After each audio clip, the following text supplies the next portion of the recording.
Good morning everyone. MS classes में आप सभी का स्वागत है। हम लोग पढ़ रहे हैं 10th क्लास का केमिस्ट्री।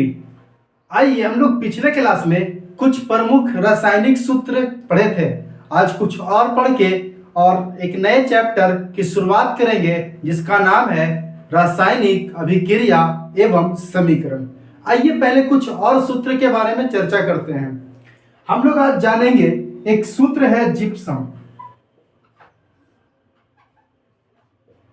जिप्सम। इसके बाद हम लोग देखेंगे plaster of Paris. Plaster of Paris. Plaster of Paris. Plaster of Paris. आइए जिप्सम का सूत्र होता है, क्या होता है प्लास्टर ऑफ पेरिस का? तो जिप्सम का सूत्र होता है CaSO4 2H2O। CaSO4 2H2O और इसी को आधा कर देंगे, यानी 2 के जगह पर 1/2 कर देंगे तो प्लास्टर ऑफ पेरिस हो जाएगा। ऐसे भी जब टूट जाएगा तभी तो प्लास्टर चढ़ेगा, तो आधा हो जाएगा। तो इसका सूत्र होता है CaSO4 हाफ H2O। बहुत शानदार क्वेश्चन पूछता है कि जिप्सम किसका यौगिक है, तो ध्यान रखिएगा आगे वाला जो भी होगा उसी का यौगिक रहेगा। इसमें आगे में कैल्शियम लगा हुआ है, जिप्सम कैल्शियम का यौगिक है और प्लास्टर ऑफ पेरिस भी कैल्शियम का यौगिक है। अगर हम और आगे चलते हैं तो कास्टिक सोडा।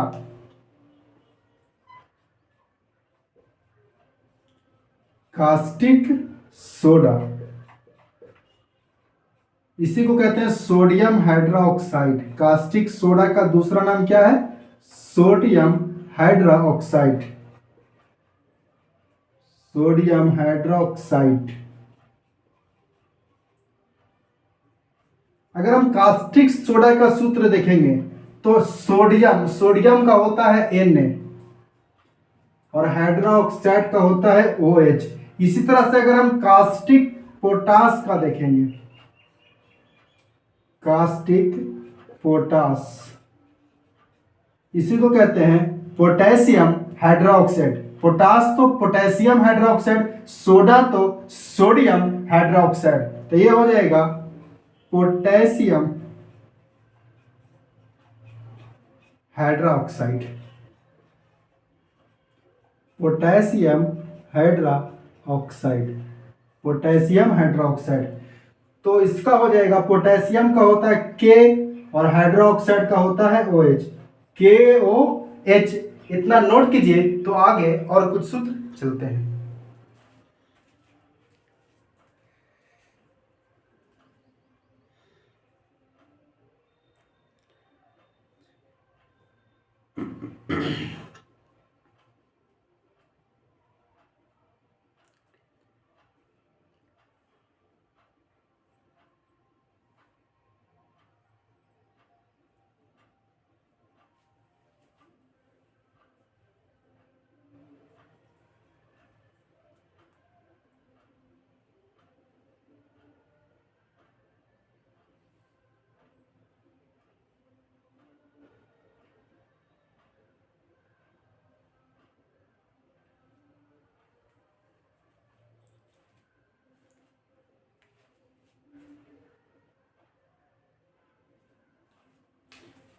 चलिए और आगे चलते हैं।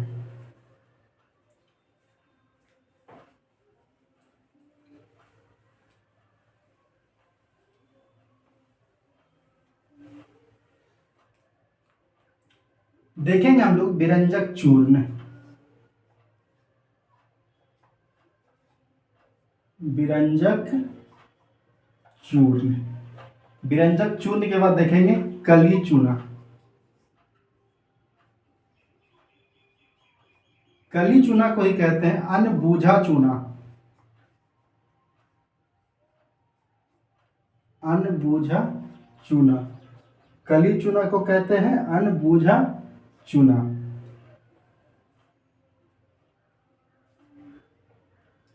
एक का नाम है चूना जल। इसको कहते हैं बूझा चूना, बूझा चूना। और एक का नाम है खड़िया, खड़िया बोलिए, चौक कहिए, कैल्शियम कार्बोनेट कहिए, या चूना पत्थर कहिए, सब इसी का नाम है। चूना पत्थर कहिए या संगमरमर, संगमरमर, सब इसी का नाम है। खड़िया बोलिए, चौक बोलिए, चूना पत्थर या संगमरमर। तो विरंजक चूर्ण, विरंजक चूर्ण का सूत्र होता है CaOCl2। क्या होता है? CaOCl2। विरंजक चूर्ण का सूत्र क्या होता है? CaOCl2, CaOCl2। कली चूना का होता है CaO, कैल्शियम ऑक्साइड। कली चूना, जब इस चूना को जल में डाल देते हैं तो यह गर्म हो जाता है और यह बूझ जाता है। आपसे शानदार क्वेश्चन एग्जाम में पूछेगा कि जो घर का पुताई करते हैं उसमें कली चूना का प्रयोग करते हैं कि बूझा हुआ चूना का प्रयोग करते हैं? तो कली चूना से हम लोग घर की पुताई नहीं करते हैं। जब इसको बुझा देते हैं, पानी में डालते हैं, उसके बाद घर का पुताई करते हैं। इसीलिए घर को पुताई करने में कली चूना नहीं, बूझा हुआ चूना का प्रयोग करते हैं। और इसका सूत्र होता है CaOH का होल ट्वाइस, CaOH का होल ट्वाइस। और संगमरमर का सूत्र होता है CaCO3। तो हम लोग पिछले क्लास में 7 पढ़े थे, आज 4 और 4 8 पढ़े हैं। आइए कुछ और देखते हैं, इसके बाद हम लोग फिर आगे चलते हैं। तो इसको नोट कीजिए, तो आगे चलते हैं।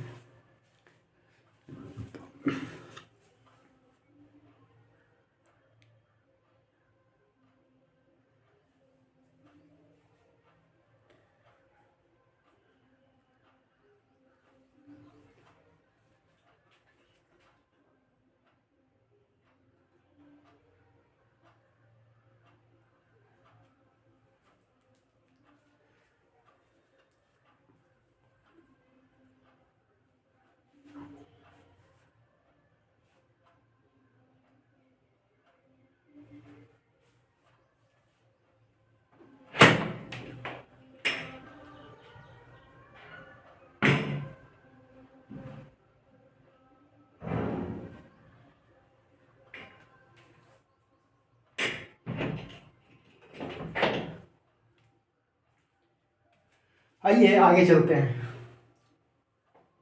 हम लोग 15 सूत्र पढ़ लिए हैं, पिछली क्लास में 7 पढ़े थे और आज 8 पढ़े हैं। आइए कुछ फॉर्मूला और पढ़ते हैं। एक होता है लाफिंग गैस,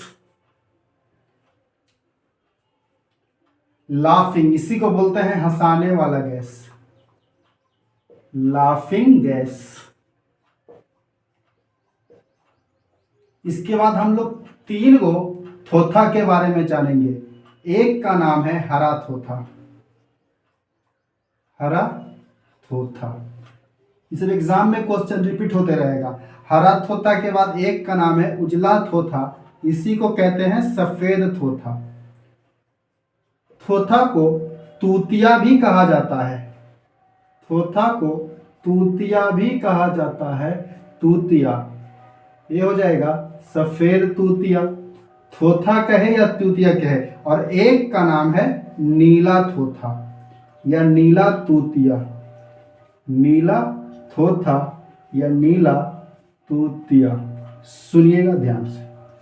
लाफिंग गैस का सूत्र होता है nitrous oxide, N2O। Laughing gas का सूत्र क्या होता है? N2O। अब बाकी 3 को हम लोग को थोथा के बारे में जानना है, तो इसको पढ़ते हैं नाइट्रस ऑक्साइड, N2O। हरा थोथा का होता है FeSO4,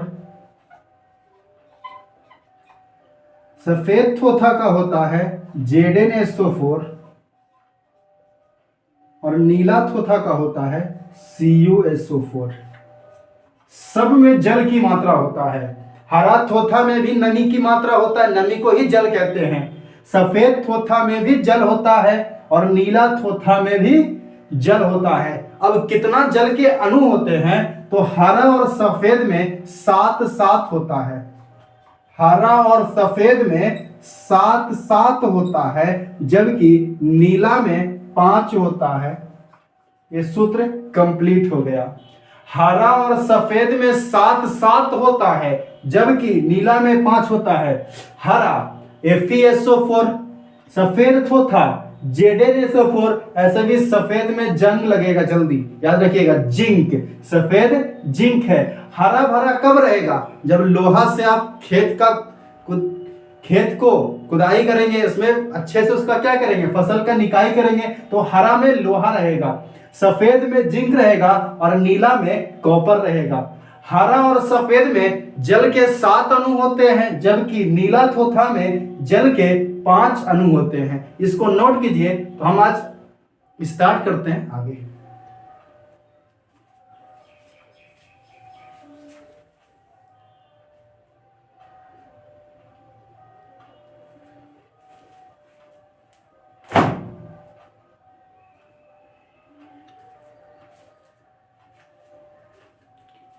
आप लोगों ने नोट कर लिया होगा। अब एक ऑब्जेक्टिव क्वेश्चन पूछते हैं। हम लोग लगभग 20 सूत्र पढ़ लिए हैं। अब बाकी जो और आते जाएगा, इतना है ना, आपको रिपीट होता रहेगा, या प्रीवियस का क्वेश्चन देखिएगा तो आपको मिलता रहेगा ये सब सूत्र। इसको याद रखिएगा। सूत्र है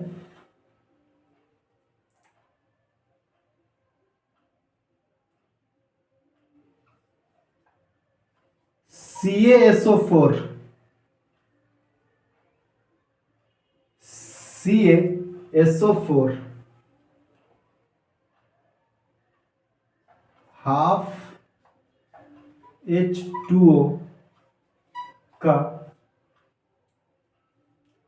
रासायनिक नाम है।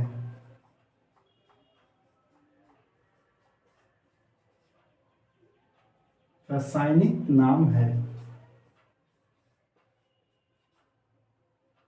रासायनिक नाम है। Option number A calcium sulphate. Calcium sulphate. CaSO4 को क्या पढ़ते हैं, कैल्शियम सल्फेट। हेमीहाइड्रेट।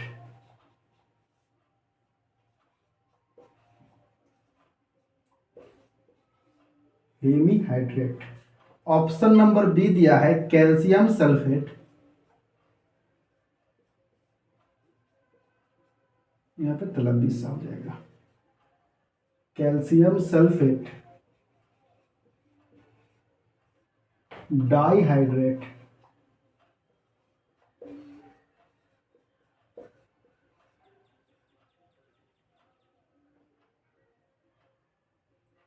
सी दिया है calcium sulphate.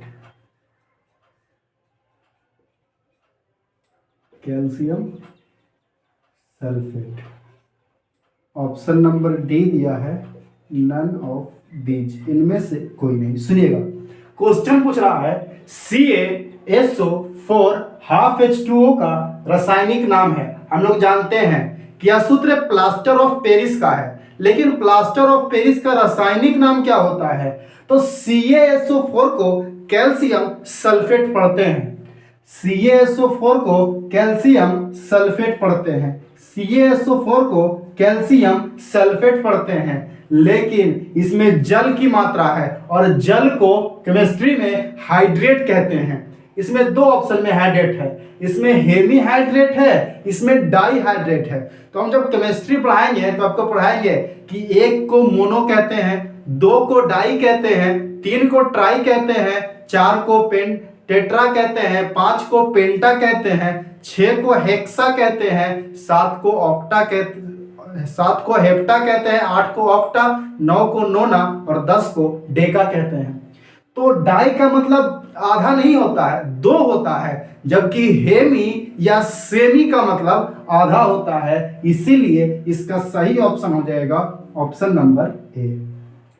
Calcium sulphate hemihydrate किसका नाम है, तो यह नाम है प्लास्टर ऑफ पेरिस का। अगर ये नहीं लगाएगा हेमीहाइड्रेट नहीं लिखे हैं, डाइहाइड्रेट, तो इसका आंसर केवल कैल्शियम सल्फेट होगा। लेकिन जब इसमें जोड़ दिया हाइड्रेट, तब आपको इस ऑप्शन को ही सही मानना होगा। आइए और आगे चलते हैं, इसको नोट कीजिएगा तो कर लीजिए।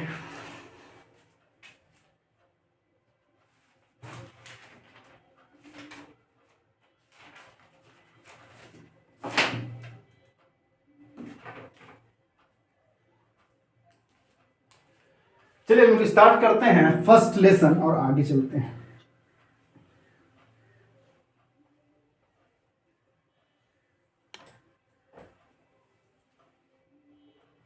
हमारा फर्स्ट लेसन है, इसका नाम है रासायनिक अभिक्रिया एवं समीकरण।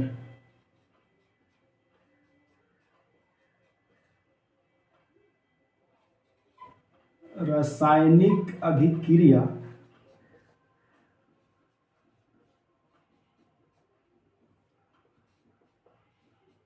एवं समीकरण।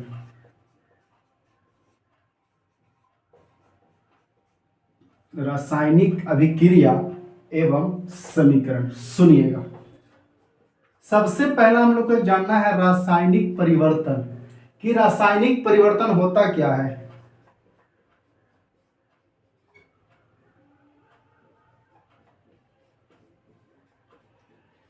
देखिएगा, दो तरह का परिवर्तन होता है, एक को कहते हैं रासायनिक परिवर्तन और एक को कहते हैं भौतिक परिवर्तन। रासायनिक परिवर्तन उसे कहते हैं जिसको एक बार अगर हम बदल दिया और फिर उसको उसी रूप में वापस नहीं ला पाते हैं, तो वैसे परिवर्तन को रासायनिक परिवर्तन कहते हैं। एक बार अगर हम उसका रूप को चेंज कर देते हैं, उसके बाद कितना भी कोशिश कर ले, कितना भी प्रयास कर ले, वो पुनः से उसी रूप में वापस नहीं आएगा, तो रासायनिक परिवर्तन कहलाता है। अगर चेंज करने के बाद, उसका रूप बदलने के बाद, उसका लक्षण बदलने के बाद फिर से वो उसी रूप में वापस आ जाए, तो उसे भौतिक परिवर्तन कहते हैं। रूप बदल दिए, इसको चेंज कर दिए, फिर से उसी रूप में नहीं आएगा तो रासायनिक परिवर्तन कहलाएगा। जैसे हम बोलेंगे कि दूध का दही बना दिए, दूध से दही बन गया, तो बताइए क्या पुनः दही से दूध बन सकता है? तो कभी नहीं बनेगा। एक बार अगर दूध का दही बन जाएगा तो उसके बाद फिर वो दही से दूध नहीं बन सकता है, तो इस तरह के परिवर्तन को रासायनिक परिवर्तन कहते हैं। जैसे हमने बोला कि पानी का बर्फ बनना, पानी को फ्रिज में जमा दिए तो वो बर्फ बन जाएगा। क्या हम फिर से बर्फ को पानी बना सकते हैं? तो हाँ, आसानी से उसको गर्म कर देंगे या खुले में रख देंगे तो वो क्या हो जाएगा, बर्फ से पानी में बदल जाएगा। यानी चेंज, पुनः वो परिवर्तन होने के बाद पूरा अपने मूल रूप में वापस आ गया, तो उसे भौतिक परिवर्तन कहेंगे। बताइए, मोमबत्ती का जलना रासायनिक परिवर्तन है कि भौतिक परिवर्तन है? क्या मोमबत्ती को जलने के बाद दोबारा फिर हम मोमबत्ती बना सकते हैं? तो नहीं। जो मोमबत्ती जल चुका है उसे हम दोबारा वापस नहीं ला सकते हैं, जबकि जो मोम पिघल चुका है उसे हम दोबारा मोमबत्ती बना सकते हैं। देखिए, दो क्वेश्चन पूछता है।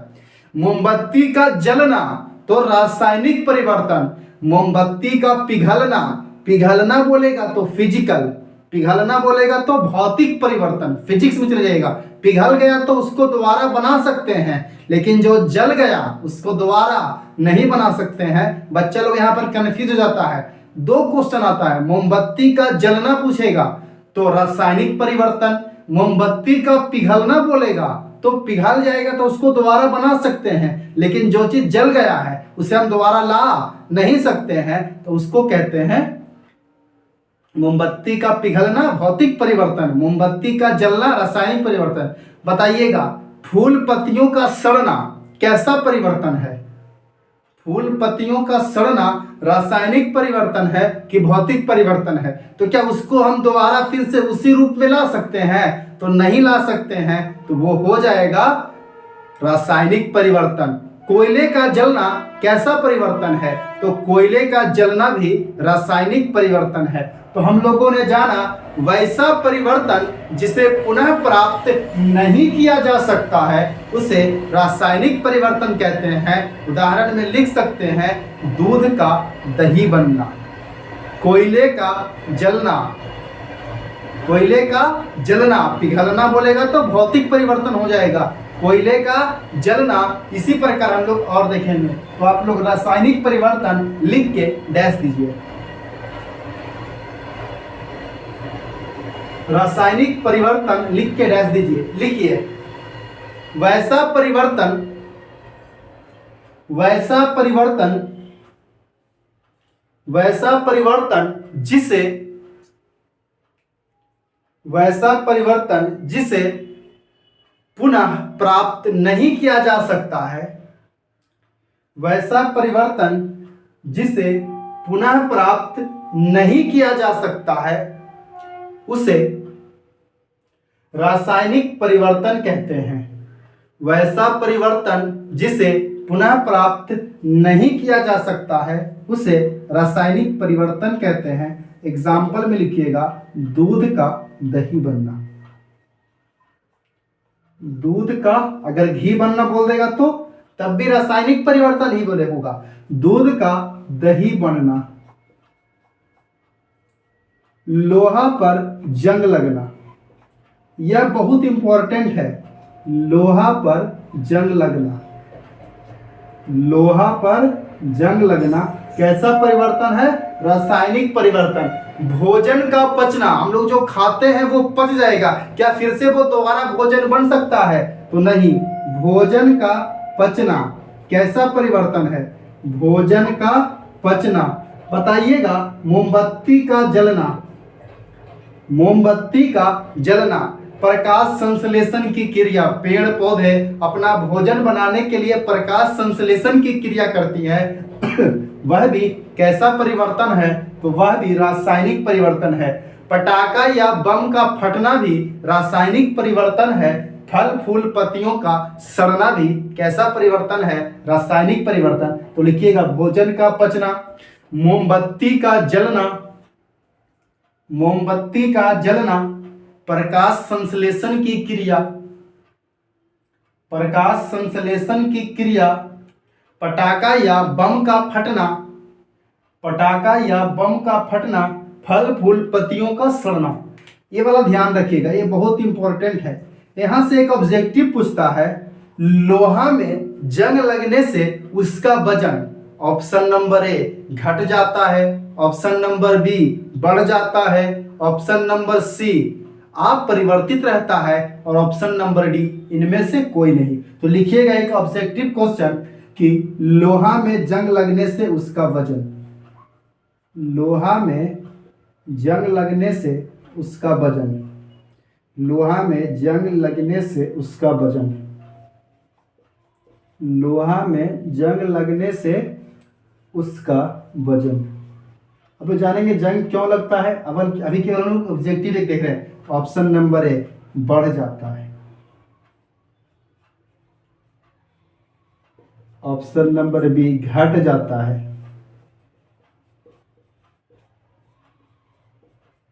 ऑप्शन नंबर सी अपरिवर्तित, मतलब इसमें वजन में कोई परिवर्तन नहीं होता, अपरिवर्तित रहता है। ऑप्शन नंबर डी इनमें से कोई नहीं। एक क्वेश्चन है लोहा में जंग लगने से उसका वजन, ऑप्शन नंबर ए बढ़ जाता है, ऑप्शन नंबर बी घट जाता है, ऑप्शन नंबर सी अपरिवर्तित रहता है, ऑप्शन नंबर डी इनमें से कोई नहीं। तो याद रखिएगा लोहा में जंग लगता क्यों है? नमी के कारण लगता है, नमी के कारण और ऑक्सीजन के कारण जंग लगता है और जंग लगने से इसका वजन बढ़ जाता है। लेकिन बहुत समय के बाद, बहुत सालों के बाद फिर धीरे धीरे घट जाता है। तो हम लोग अगर ऐसे लिखेगा कि पहले बढ़ता है और बहुत समय के बाद घटता है तो वह भी सही है। लेकिन अगर डायरेक्ट पूछेगा कि लोहा में जंग लगने से उसका वजन, तो बढ़ जाता है। जंग लगने से उसका वजन घटता नहीं है, बढ़ जाता है। मिलते हैं फिर अगले क्लास में। रासायनिक अभिक्रिया किसे कहते हैं, रासायनिक समीकरण किसे कहते हैं, संतुलित समीकरण क्या होता है, असंतुलित समीकरण क्या होता है, असंतुलित समीकरण को संतुलित समीकरण कैसे बनाते हैं। आज के लिए इतना ही। बाय।